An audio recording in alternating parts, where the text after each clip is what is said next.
இந்த ஒரு சோழர்களோட சிறப்பு பேர் பாருங்கள். வாதாபி கொண்டான் என்று அழைக்கப்படுவார் யார் அப்படின்னு பார்த்தீங்கன்னா முதலாம் நரசிம்மவர்மன். சரிங்களா, முதலாம் நரசிம்மவர்மன், முதலாம் மகேந்திரவர்மனோட பையன்.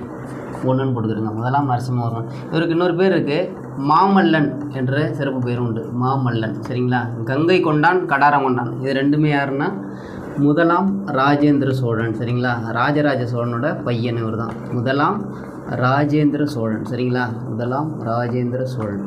அடுத்தது மதுரை கொண்டான் என்று அழைக்கப்படுவர் யாருன்னு பார்த்தீங்கன்னா முதலாம் பராந்தக சோழன். முதலாம் பராந்தக சோழன். இவர் வந்து சிதம்பரத்தில் இருக்கு இல்லையா, நடராஜர் கோயிலுக்கு பொற்கூரை வேந்தவர் என்று அழைக்கப்படுபவர். அப்புறம் கொல்லம் கொண்டான். கொல்லம்னா கேரளாவில் ஒரு இடம்தான். கொல்லம் கொண்டான்னா யாருன்னா முதலாம் மாரவர்மன் குலசேகரன் அவர் பேர். சரிங்களா, முதலாம் மாரவர்மன் குலசேகரன், இது தெரிஞ்சுங்க. அடுத்தது ஜெயங்கொண்டான் என்று அழைக்கப்படுவர் யாருன்னு கேட்டிங்கன்னா முதலாம் ராஜேந்திர சோழன் இருக்கார் இல்லையா, அவர் தான் ஜெயங்கொண்டான் என்று அழைக்கப்படுகிறார், முதலாம் ராஜேந்திர சோழன்.